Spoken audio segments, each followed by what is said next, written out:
welcome back to the channel. So last video we have discussed with the digestion topic. So we are gonna continue with the digestion topic, and we'll also be dealing with the absorption, and we'll see certain disorders of the digestive system. Now last class we have seen the digestion process till the part of the small intestine, like how the process occurs in the esophagus, then in the stomach, then in the small intestine. So last we have discussed with the trypsinogen was getting converted to trypsin by the help of the enterocytes. Now, there pancreatic juice will have certain kinds of things called as chymotrypsinogen, trypsinogen, carboxypeptidase and all. So that was helping. And there you were also having the bile juice, and this bile juice does not contain any of the enzymes. The only thing that it contains is certain bile salts such as taurocholates, glycocholates, and bile pigments such as biliverdin, bile salts. And these bile pigments are released from the breakdown of the hemoglobin of the old RBCs. Okay, so this was the last class which we have discussed. Now coming to the continuation of the digestion, so we have formed proteins, carbohydrates, and then fats. So the process of digestion of carbohydrates or the starch which was occurring in the esophagus was almost about 30%, right? And the pH over here was about 6.8. This was occurring with the help of the salivary amylase. So now these carbohydrates which was occurring getting converted to disaccharides. So here what happens in the intestine is these carbohydrates are again acted upon by pancreatic amylase. I told you, right? So trypsinogen, chymotrypsinogen are the products which are there in the pancreatic juice. So there is a product called as the pancreatic amylase in the pancreatic juice. So these pancreatic amylase acts upon the carbohydrates and converts them into disaccharides. So this is the process where the carbohydrate digestion gets complete. Now coming to the proteins. Proteins was acted upon by pepsin, right? First it was a pepsinogen which was an active form, and a pepsinogen was acted upon by HCl, so that it was getting converted to active form, that is pepsin. Then that pepsin will act upon the proteins and convert them into peptones and proteases, right?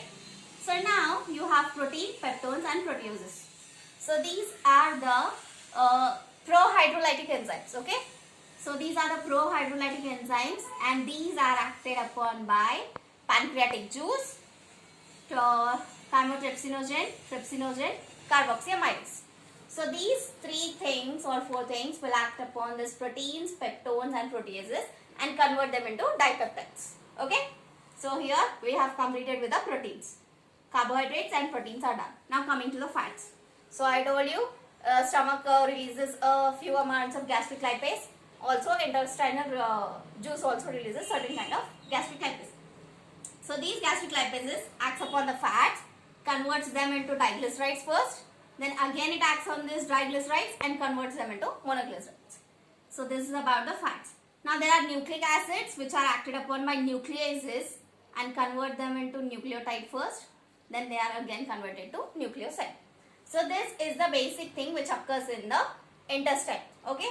So once this is done, now this breakdown process which is occurring in the small intestine and it occurs in the duodenum part. So you have got the dipeptide, okay? So this is the dipeptide which will finally lead to amino acid with the help of enzyme called as dipeptidases. Clear? So this is finally getting converted to amino acids. Now these disaccharides are again various types, right? So you have maltose, you have lactose, you have sucrose. So maltose is acted upon by maltase to get converted to glucose plus glucose. Lactose is getting acted upon by lactase to get converted to glucose plus galactose. Sucrose is acted upon by sucrase so that it gets converted to glucose plus fructose. Clear? So these are the disaccharides. That means carbohydrate. This is protein. Now coming to the nucleotide, right?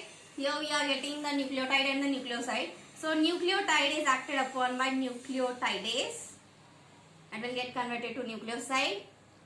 Then it is acted upon by nucleosidase and finally gets converted to sugar and bases. This will form your basic RNA and DNA structure. Now here diglycerides and monoglycerides are the structures formed, right? So these are the products over here, monoglycerides and diglycerides. They are acted upon by the gastric lipase and get converted to fatty acids plus the glycerol. So these are the end products, okay? So these are the end products which are occurring at the end of the digestion. Now what happens over here is this entire process occurs in the small intestine, that is in the duodenum part, whereas the absorption of these parts will take place in the ileum and jejunum, right? So you have got the small intestine, 3 parts where this breakdown occurs in the duodenum, and in the jejunum and ileum absorption takes place. Whereas in the large intestine, the undigested material which is strained into fecal matter is retained over there.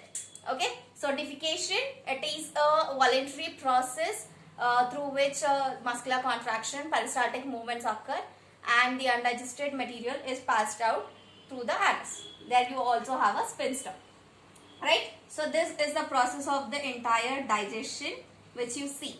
Now after this digestion process, we are going to deal with the absorption process. So till here it is the digestion process and these are the end products. Now what is absorption? So coming to the absorption, it is a process where the end products of the digestion, okay, the end products of the digestion are turned to moreover the simpler forms, okay. Hence when it turns to moreover the simpler forms, it is easier to absorb by our body. So this process is known as absorption. Now these absorption can occur by 3 methods. It can be active method, it can be passive method, and it can be facilitated method, right? So these are the 3 processes where the absorption takes place in your body, right? So once this digestion is done, these are the end products. These end products are again with the help of the intestinal juices are turned into simpler forms. Now these digestion, once it is done, the end products are formed, right? So that end products will pass through the intestinal mucosa. I told you, duodenum may this will break, and ileum and jejunum may this will get absorbed. So it will pass through the intestinal mucosa. Once it passes through the intestinal mucosal cells, then it reaches either the blood or the lymph for the absorption. So that is the place where the absorption takes place. Now this is occurring by active, passive and facilitated. And these transportation or absorption depends upon the concentration gradient of these materials, okay. So coming to the active transport, so water and certain monosaccharides such as glucose and the amino acids, these are getting transported through the active method. Active energy method, it is requiring certain kind of energy because it occurs against the pressure gradient, okay. So if the energy is in this direction, active transport occurs in this direction. So this will require a lot of energy. So water, certain minerals and electrolytes such as chlorine. So this process will occur by the help of active method. Now coming to the certain monosaccharides such as glucose plus amino acids and chlorine ion. So these glucose, amino acids and chlorine, they are also absorbed into the blood or they are transported to the lymph for certain things by simple diffusion method also, okay. So here it can occur through active transport, they can occur through simple diffusion method. Now coming to the facilitated, what it happens over here is again same thing, monosaccharides like glucose, amino acids, chlorine, they will get transported to the blood or the lymph vessels via carrier proteins, okay. Here a carrier protein will help them to reach the target organ. So these carrier protein can be a sodium ion, clear? So that is where the facilitated diffusion takes place. So this is the thing, how the digested products which will reach to the blood or the lymph method. These are the 3 different ways, and simple diffusion is also one method. So if it is in against the concentration gradient, it is called as active. It will require energy, whereas passive, it occurs same in the direction, so hence it doesn't require any energy. Now this is done and finally has reached the certain target organ.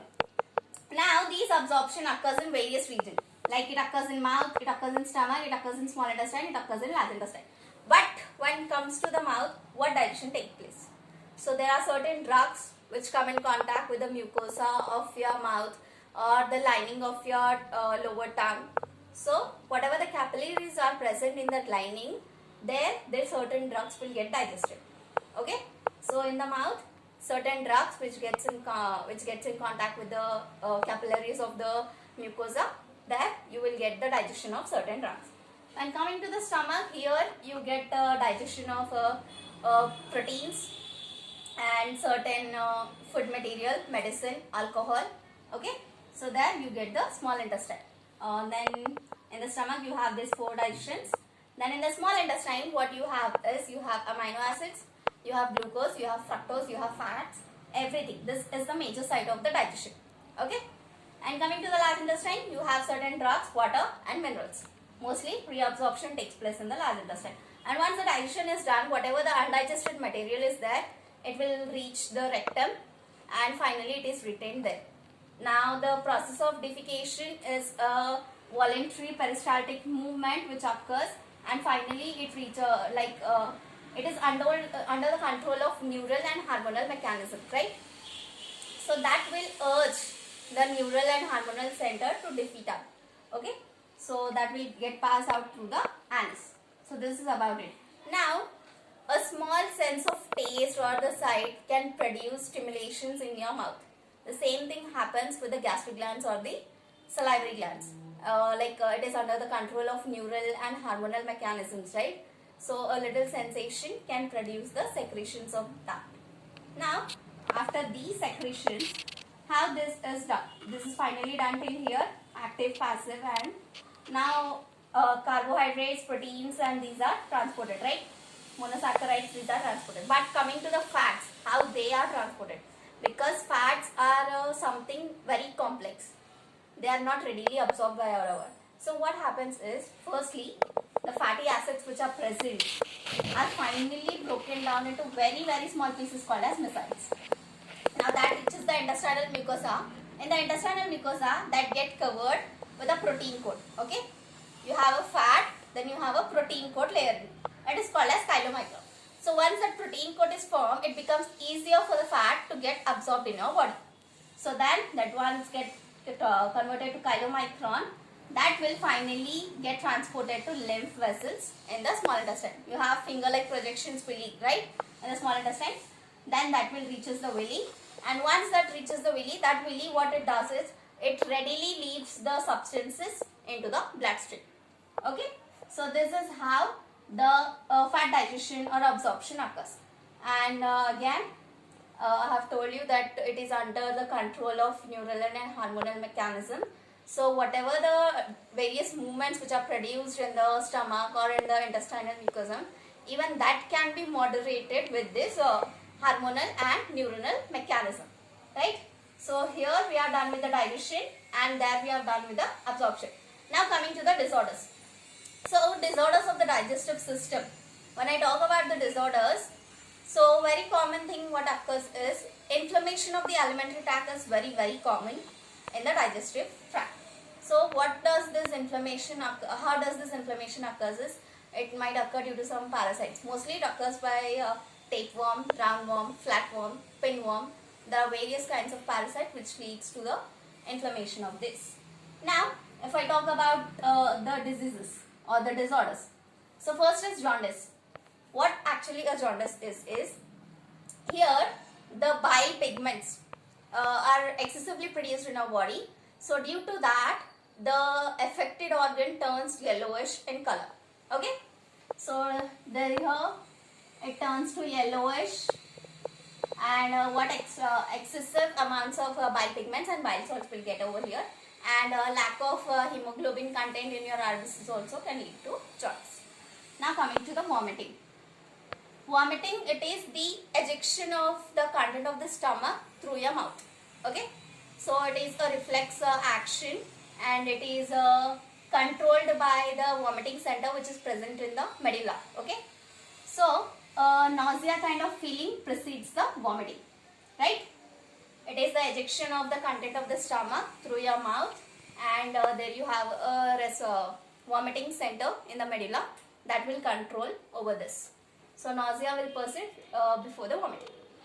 Now coming to the diarrhea, this is irregular movement of the bowel and increased liquidity of the fecal matter.